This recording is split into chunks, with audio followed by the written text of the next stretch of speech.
नमस्कार, मैं सुनीता कथा मंथन में आप सबका स्वागत करती हूँ। कथा मंथन में आज सुनिए प्रेमचंद्र की एक मशहूर कहानी ईदगाह। रमजान के पूरे 30 रोजों के बाद आज ईद आई है। कितना मनोहर, कितना सुहावना प्रभात है। वृक्षों पर कुछ अजीब हरियाली है, खेतों में तो कुछ अजीब रौनक है, आसमान पर कुछ अजीब लालिमा है। आज का सूर्य देखो कितना प्यारा, कितना शीतल है, मानो संसार को ईद की बधाई दे रहा हो। गांव में कितनी हलचल है। ईदगाह जाने की तैयारियां हो रही हैं। किसी के कुर्ते में बटन नहीं है तो पड़ोस के घर में सुई धागा लेने दौड़ा जा रहा है। किसी के जूते कड़े हो गए हैं, उनमें तेल डालने के लिए तेली के घर भागा जाता है। जल्दी जल्दी बैलों को सानी पानी दे दें। ईदगाह से लौटते लौटते तो दोपहर हो जाएगी। 3 कोस का पैदल रास्ता, फिर सैकड़ों आदमियों से मिलना भेंटना, दोपहर के पहले लौटना असंभव है। लड़के सबसे ज्यादा प्रसन्न हैं। किसी ने 1 रोजा रखा है, वह भी दोपहर तक, किसी ने तो वह भी नहीं। लेकिन ईदगाह जाने की खुशी उनके हिस्से की भी चीज है। रोजे बड़े बूढ़ों के लिए होंगे, इनके लिए तो ईद है। रोज ईद का नाम रटते थे, लो वह आ गई। अब जल्दी पड़ी है कि लोग ईदगाह क्यों नहीं चलते। इन्हें गृहस्थी की चिंताओं से क्या प्रयोजन। सेवैयों के लिए दूध और शक्कर घर में है या नहीं, इनकी बला से, पर सेवैया तो यही खाएंगे। वह क्या जाने कि अब्बा जान क्यों बदहवास चौधरी कायम कली के घर दौड़े जा रहे हैं। उन्हें क्या खबर कि चौधरी आज आके बदल ले तो यह सारी ईद मुहर्रम हो जाए। उनकी अपनी जेबों में तो कुबेर का धन भरा हुआ है। बार बार जेब से अपना खजाना निकाल कर गिनते हैं और खुश होकर फिर रख लेते हैं। महमूद गिनता है, 1, 2, 10, 12। उसके पास कुल मिलाकर 12 पैसे हैं। मोहसिन के पास 1, 2, 3, 8, 9, 15 पैसे हैं। इन्हीं अनगिनत पैसों से अनगिनत चीज लाएंगे, खिलौने, मिठाइयाँ, बिगुल, गेंद और ना जाने क्या क्या। और सबसे ज्यादा प्रसन्न है हामिद। वह 4-5 साल का गरीब सूरत दुबला पतला लड़का, जिसका बाप गत वर्ष हेजे की भेंट हो गया और माँ ना जाने क्यों पीली होती होती एक दिन मर गई। किसी को पता ही ना चला क्या बीमारी थी। कहती भी तो कौन सुनने वाला था। दिल पर जो कुछ बीतती थी वह दिल में ही सहती थी, और जब ना सहा गया तो संसार से विदा हो गई। अब हामिद अपनी बूढ़ी दादी अमीना की गोद में सोता है और उतना ही प्रसन्न है। उसके अब्बा जान रुपए कमाने गए हैं और बहुत सी थैलियां लेकर आएंगे। अम्मी जान अल्लाह मियाँ के घर उसके लिए बड़ी बड़ी अच्छी चीजें लाने गई हैं, इसलिए हामिद प्रसन्न है। आशा तो बड़ी चीज है, और फिर बच्चों की आशा, उनकी कल्पना तो राई का पर्वत बना लेती है। हामिद के पाँव में जूते नहीं है, सिर पर एक पुरानी धुरानी टोपी है जिसका गोटा काला पड़ गया है, फिर भी वह प्रसन्न है। जब उसके अब्बा जान थैलियां और अम्मी जान नियामतें लेकर आएंगी तो वह अपने दिल के सारे अरमान निकाल लेगा। तब देखेगा महमूद, मोहसिन, नूरे और समी कहाँ से उतने पैसे निकालेंगे। पर अभागिन अमीना अपनी कोठरी में बैठी रो रही है। आज ईद का दिन और उसके घर में दाना नहीं। आज आबिद होता तो क्या इस तरह ईद आती और चली जाती। इस अंधकार और निराशा में वह डूबी जा रही थी। किसने बुलाया था इस निगोड़ी ईद को। इस घर में उसका काम नहीं, लेकिन हामिद, उसे किसी की मरने चीनी से क्या मतलब। उसके अंदर प्रकाश है और बाहर आशा। विपत्ति अपना सारा दल बल लेकर आए, हामिद की आनंद भरी चितवन उसका विध्वंस कर देगी। हामिद भीतर जाकर दादी से कहता है, तुम डरना नहीं अम्मा, मैं सबसे पहले आऊंगा, बिल्कुल ना डरना। अमीना का दिल कचोट रहा था। गांव के बच्चे अपने अपने बाप के साथ जा रहे थे। हामिद का बाप अमीना के सिवा और कौन है।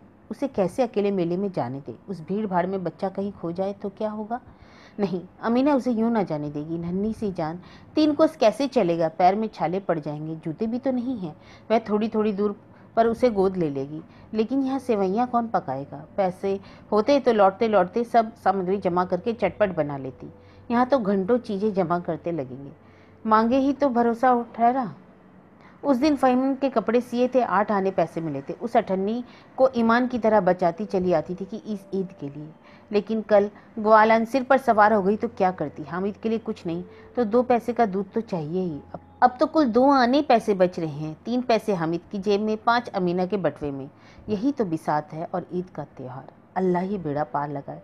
धोबिन और नाइन और मेहतरानी और चूड़ी हारिन सभी तो आएंगी। सभी को सेवैयाँ चाहिए और थोड़ा किसी को आंख नहीं लगता। किस किस के मुंह चुराए, और मुंह क्या चुराए। साल भर का त्योहार है।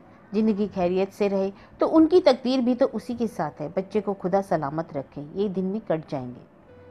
गांव से मेला चला और बच्चों के साथ हामिद भी जा रहा था। कभी सबके सब दौड़कर आगे निकल जाते, फिर किसी पेड़ के नीचे खड़े होकर साथ वालों का इंतजार करते।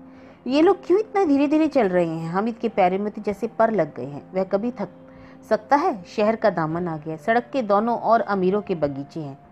पक्की चार दीवारी बनी हुई है। पेड़ों के में आम और लीचियां लगी हुई थी। कभी कभी कोई लड़का कंकड़ी उठाकर आम पर निशाना लगाता। माली अंदर से गाली देता हुआ निकलता।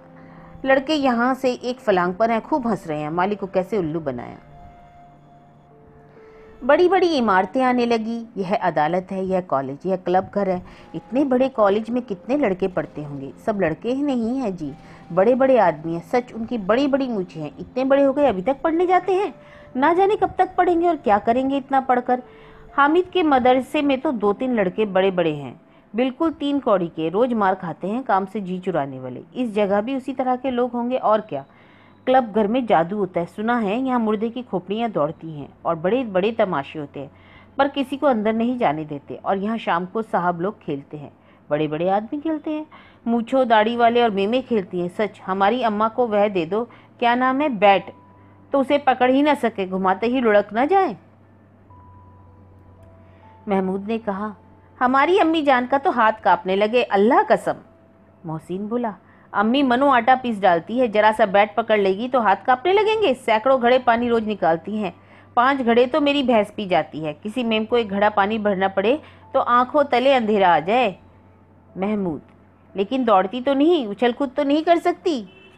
मोहसिन, हाँ उछल कूद नहीं सकती, लेकिन उस दिन मेरी गायें खुल गई थी और चौधरी के खेत में जा पड़ी थी तो अम्मा इतनी तेज दौड़ी कि मैं उन्हें ना पा सका। सच। आगे चले। हलवाइयों की दुकान शुरू हुई। आज खूब सजी हुई थी।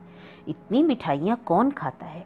देखो ना, एक एक दुकान पर मनो होंगी। सुना है रात को जिन्नात आकर खरीद ले जाते हैं। अब्बा कहते थे कि आधी रात को एक आदमी हर दुकान पर जाता है और जितना माल बचा होता है वह तुलवा लेता है और सचमुच के रुपए देता है, बिल्कुल ऐसे ही रुपए।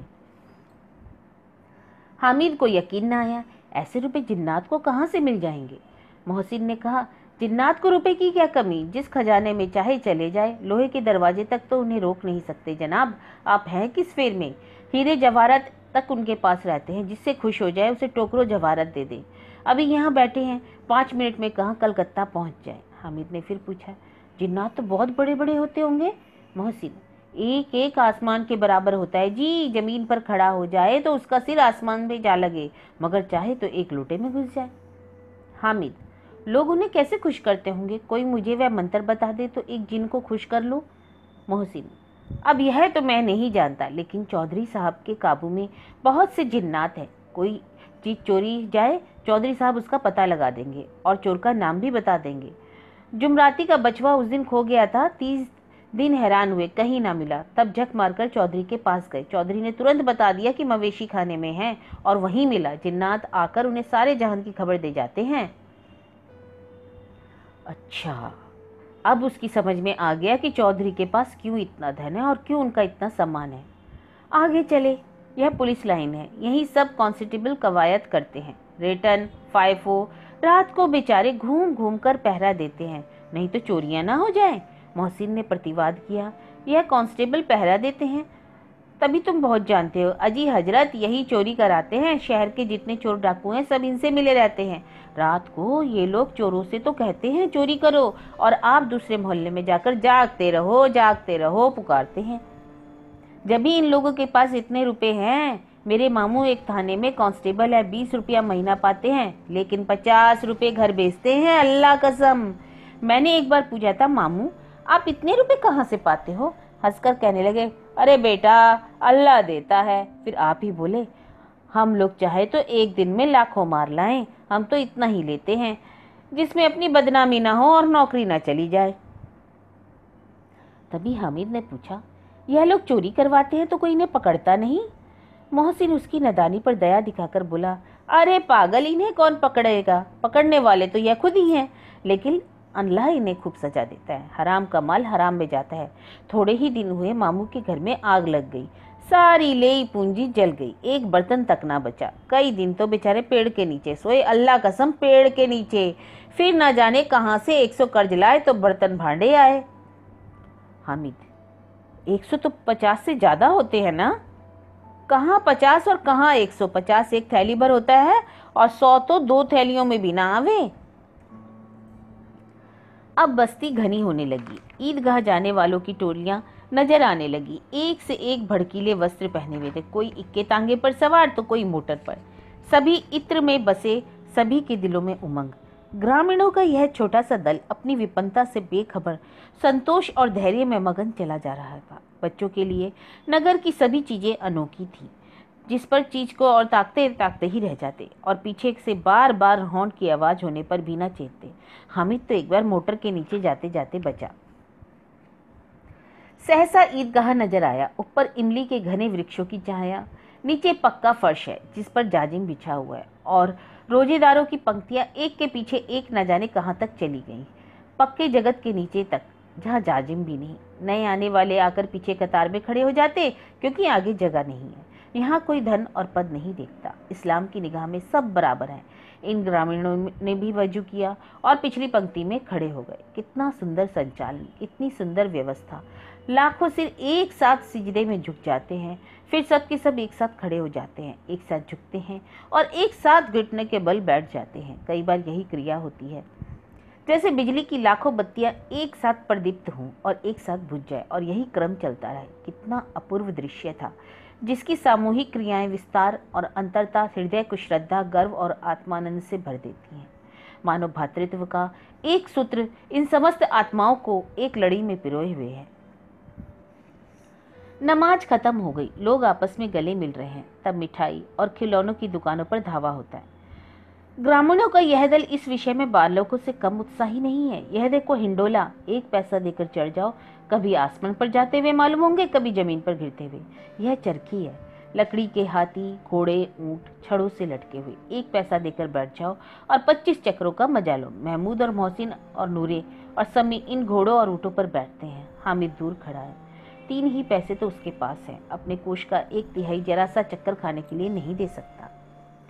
सब चरखियों से उतरते हैं, अब खिलौने लेंगे। इधर दुकानों की कतार लगी हुई है, तरह तरह के खिलौने हैं। सिपाही, गुजरिया, राजा, वकील, भिश्ती, धोबिन, साधु, कितने सुंदर खिलौने। अब बोला ही जाते हैं।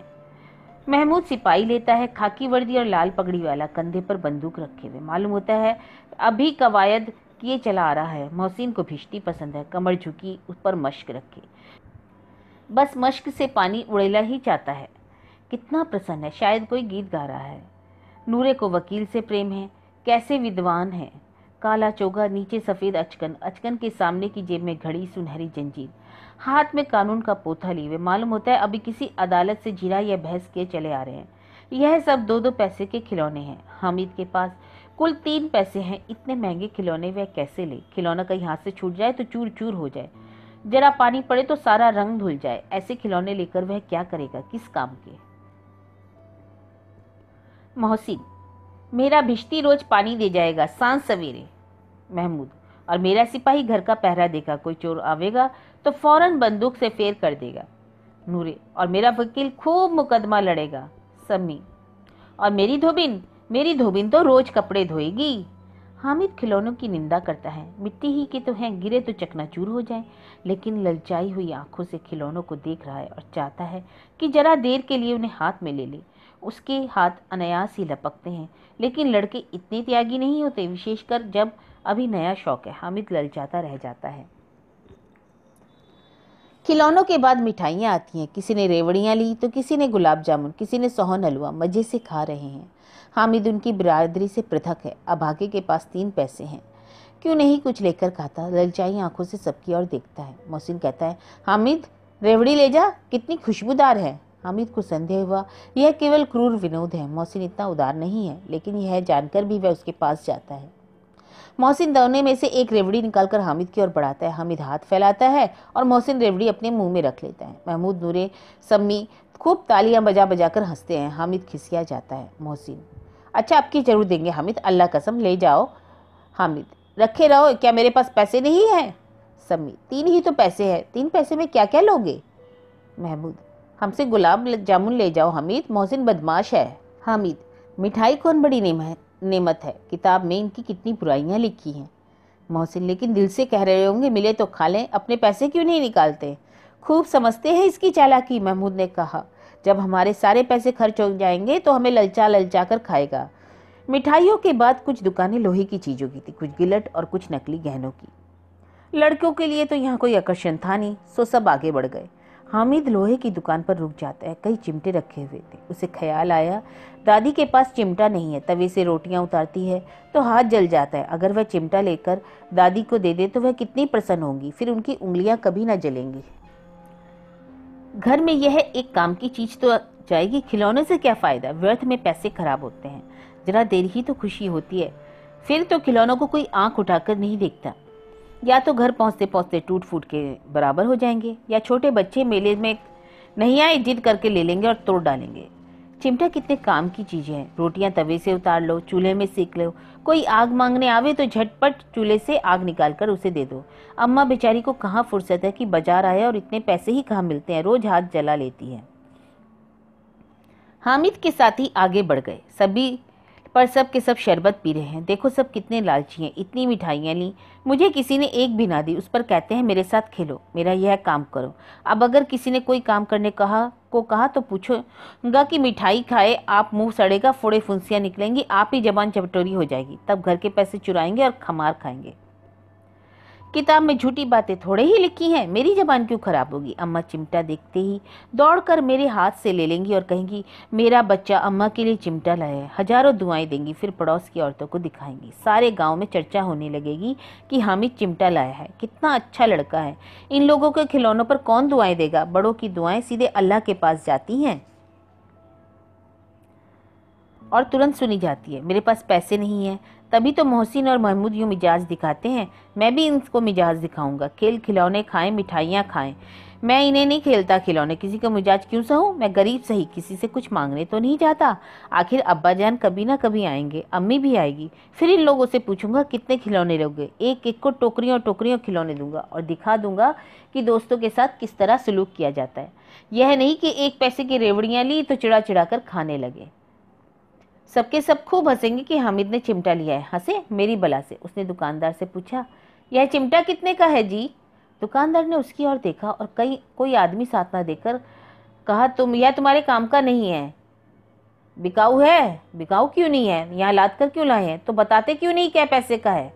6 पैसे लगेंगे। हामिद का दिल बैठ गया। ठीक ठीक 5 पैसे लगेंगे, लेना हो तो लो, नहीं तो चलते बनो। हामिद ने कलेजा मजबूत करके कहा 3 पैसे लोगे। यह कहता हुआ वह आगे बढ़ गया। दुकानदार की घुड़कियां न सुने, लेकिन दुकानदार ने घुड़कियां नहीं दी, बुलाकर चिमटा दे दिया। हामिद ने उसे इस तरह कंधे पर रखा मानो बंदूक है और शान से अकड़ता हुआ संगियों के पास आया। जरा सुने सबके सब क्या क्या आलोचनाएं करते हैं। मोहसिन ने हंसकर कहा यह चिमटा क्यों लाए रे पगले, इससे क्या करेगा। हामिद ने चिमटे को जमीन पर पटक कर कहा जरा अपना भिश्ती जमीन पर गिरा दो, सारी पसलियां चूर चूर हो जाए बच्चा की। महमूद बोला यह चिमटा कोई खिलौना है। हामिद खिलौना क्यों नहीं, अभी कंधे पर रखा बंदूक हो गई, हाथ में लिया फकीरों का चिमटा हो गया। चाहूं तो इससे मजीरिया का काम ले सकता हूँ। एक चिमटा जमा दूं तो तुम लोगों के सारे खिलौनों की जान निकल जाए। तुम्हारे खिलौने कितना ही जोर लगाए, मेरे चिमटे का बाल भी बांका नहीं कर सकते। ये मेरा बहादुर शेर है, बहादुर चिमटा। सम्मी ने खंजरी ली थी, प्रभावित होकर बोला मेरी खंजरी से बदलोगे, 2 आने की है। हामिद ने खंजरी की और उपेक्षा से देखा। मेरा चिमटा चाहे तो तुम्हारी खंजरी का पेट फाड़ डाले, बस एक चमड़े की झल्ली लगा दी और डब डब बोलने लगी। जरा सा पानी लगे तो खत्म। मेरा बहादुर चिमटा आग में, पानी में, तूफान में बराबर डटा खड़ा रहता है। चिमटे ने सभी को मोहित कर लिया, लेकिन अब पैसे किसके पास धरे हैं। फिर मेले से दूर निकल आए हैं सो अलग। 9 कब के बज गए, धूप तेज हो रही है, घर पहुंचने की जल्दी हो रही थी। बाप से जिद भी करे तो चिमटा नहीं मिल सकता। बड़ा चालाक है ये हामिद, इसलिए बदमाश ने अपने पैसे बचा रखे थे। अब बालकों के 2 दल हो गए, मोहसिन, महमूद, सम्मी, नूरे एक तरफ, हामिद अकेला दूसरी तरफ। शास्त्र हो रहा था। सम्मी तो विधर्मी हो गया, दूसरे पक्ष से जा मिला, लेकिन मोहसिन, महमूद और नूरे हामिद से 1-1, 2-2 साल बड़े होने पर भी हामिद के आघातों से आतंकित हो उठे। उसके पास न्याय का बल है और नीति की शक्ति। एक और मिट्टी, दूसरी और लोहा, जो इस वक्त अपने को फौलाद कह रहा था। वह अजय है, घातक है। अगर कोई शेर आ जाए तो मियाँ भिश्ती के चक्के छूट जाए, मियाँ सिपाही मिट्टी को बंदूक छोड़कर भागे, वकील की तो नानी ही मर जाए, चूगे में मुंह छिपाकर जमीन पर लेट जाए। मगर यह चिमटा, यह चिमटा, यह बहादुर रुस्तम हिंद लपक कर शेर की गर्दन पर सवार हो जाएगा कि उसकी आंखें निकाल लेगा। मोहसिन ने एड़ी चोटी का जोर लगाकर कहा, अच्छा पानी तो नहीं ना भर सकता। हामिद ने चिमटे को सीधा करके खड़ा किया और कहा, बिजली को एक डांट बताएगा तो दौड़ा हुआ पानी लाकर द्वार पर छिड़कने लगेगा।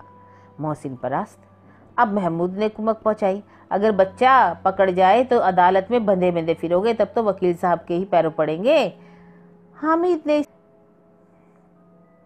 हामिद इस प्रबल तर्क का जवाब न दे सका। उसने पूछा, पर हमें पकड़ने कौन आएगा? नूरे ने अकड़कर कहा, यह सिपाही बंदूक वाला। हामिद ने मुंह चिढ़ाकर कहा, यह बेचारे हमारे बहादुर रुस्तम हिंद को पकड़ेंगे? अच्छा लाओ तो अभी जरा कुश्ती हो जाए, इसकी सूरत देखकर दूर से भागेंगे, पकड़ेंगे क्या बेचारे? मोहसिन को एक नई चोट सूझ गई। तुम्हारे चिमटे का मुंह रोज आग में जलेगा। उसने समझा था कि हामिद ना जवाब हो जाएगा, लेकिन यह बात ना हुई। हामिद ने तुरंत जवाब दिया, आग में बहादुरी कूदते हैं जनाब, तुम्हारी यह वकील, सिपाही और भिश्ती लौंडियों की तरह घर में घुस जाएंगे। आग में कूदने का काम है तो सिर्फ रुस्तम हिंद का। महमूद ने एक बार फिर जोर लगाया, वकील साहब कुर्सी मेज पर बैठेंगे और तुम्हारा चिमटा बावर्ची खाने की जमीन पर पड़ा रहेगा। इस तर्क ने सम्मी और नूरे को भी सजीव कर दिया। कितने ठिकाने की बात कही है, चिमटा बावर्ची खाने में पड़े रहने के सिवा और कर ही क्या सकता है। हामिद को कोई फड़कता हुआ जवाब न सूझा। उसने धांधली शुरू करी, मेरा चिमटा बावर्ची खाने में नहीं रहेगा। वकील साहब कुर्सी पर बैठेंगे तो जाकर उन्हें जमीन पर पटक देगा और उसका कानून उनके पेट में डाल देगा। पर बात कुछ बनी नहीं। खासी गाली गलौज थी, कानून को पेट में डालने वाली बात छा गई, और ऐसी छा गई कि तीनों सुरमा मुंह ताकते रह गए, मानो कोई धेलचा कनकौवा किसी गंडे वाले कनकुए को काट गया हो। कानून मुंह से बाहर निकालने वाली चीज है, उसको पेट के अंदर डाल दिया जावे, बेतुकी सी बात होने पर कुछ नयापन रखती है। हामिद ने मैदान मार लिया। उसका चिमटा रुस्तम हिंद है। अब इसमें मोहसिन, महमूद, नूरे, सिम्मी किसी को भी कोई आपत्ति नहीं हो सकती। विजेता को हारने वालों से जो चमत्कार मिलना स्वाभाविक है, वह हामिद को भी मिला। औरों ने 3-3, 4-4 आने पैसे खर्च किए पर कोई काम की चीज ना ले सके।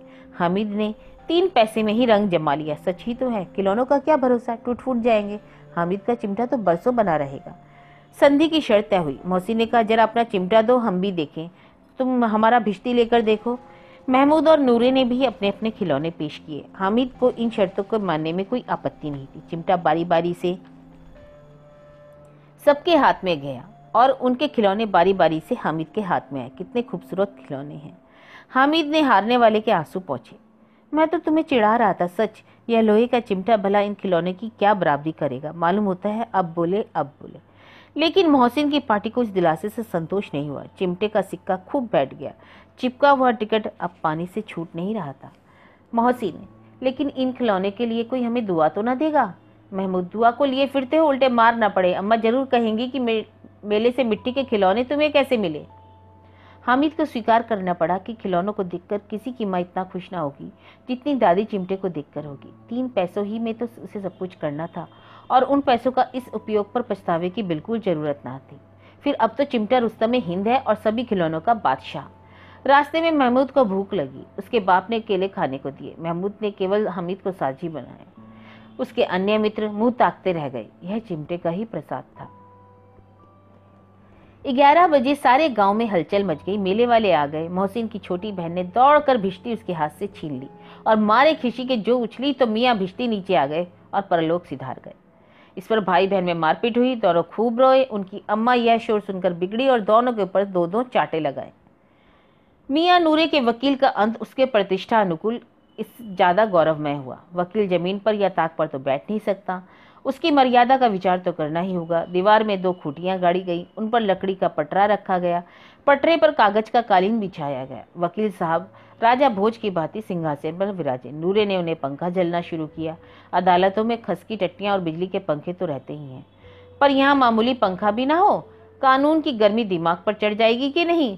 बांस का पंखा आया। नूरे हवा करने लगा। मालूम नहीं पंखे की हवा में या पंखे की चोट से वकील साहब स्वर्ग लोक से मर्त्य लोक में आ रहे और उनका माटी का चोला माटी में मिल गया। फिर बड़े जोर शोर से मातम हुआ। वकील साहब की अस्थि घूर पर डाल दी गई। अब रहा महमूद का सिपाही। उसे चटपट गांव का पहरा देने का चार्ज मिल गया। लेकिन पुलिस का सिपाही कोई साधारण व्यक्ति तो था नहीं जो अपने पैरों पर चले। वह पालकी पर चलेगा। टोकरी आई, उसमें कुछ लाल रंग के फटे पुराने चिथड़े बिछाए गए जिसमें सिपाही साहब आराम से लेटे। नूरे ने यह टोकरी उठाई और अपने द्वार का चक्कर लगाने लगे, लेकिन उनके दोनों छोटे भाई सिपाही की तरफ से छोने वाले जागते रहो पुकारते चले। मगर रात तो अंधेरी ही होनी चाहिए। महमूद को ठोकर लग गई, टोकरी उसके हाथ से छूटकर गिर पड़ती है और मियाँ सिपाही अपनी बंदूक लिए जमीन पर जा गए और उनकी एक टांग में विकार आ गया। महमूद को आज ज्ञात हुआ कि वह अच्छा डॉक्टर है। उसको ऐसा मरहम मिल गया, उसने टूटी टांग को आनन फानन जोड़ सकते हैं। केवल गुलर का दूध चाहिए। गुलर का दूध आता है, टांग जोड़ दी जाती है, लेकिन सिपाही को ज्यों ही खड़ा किया जाता है तो टांग जवाब दे जाती है। शिला क्रिया असफल हुई। अब उसकी दूसरी टांग भी तोड़ दी गई। कम से कम एक जगह आराम से तो बैठ सकता है, एक टांग से तो चल भी नहीं सकता और बैठ भी नहीं सकता। अब वह सिपाही सन्यासी हो गया, अपनी जगह पर बैठे बैठे पहरा देता है, कभी देवता भी बन जाता है। उसके सिर का झालरदार साफा खुरच गया। अब उसका जितना रूपांतर चाहो कर सकते हो। कभी कभी उससे बाट का काम भी लिया जाता है। अब तो मियाँ हामिद का हाल सुनिए। अमीना उसकी आवाज़ सुनते ही दौड़ी और उसे गोद में उठाकर प्यार करने लगी। सहसा उसके हाथ में चिमटा देखकर वह चौंकी। अरे यह चिमटा कहाँ था? मैंने मोल लिया है। कै पैसे में? 3 पैसे दिए। अमीना ने छाती पीट ली। कैसा नासमझ लड़का है। दोपहर हुआ, कुछ खाया ना पिया, लाया तो यह चिमटा। सारे मेले में तुझे और कोई चीज़ ना मिली जो यह लोहे का चिमटा उठा लाया? हामिद ने अपराधी भाव से कहा। तुम्हारी उंगलियां तवी से जल जाती थी ना, इसलिए मैंने इसे लिया।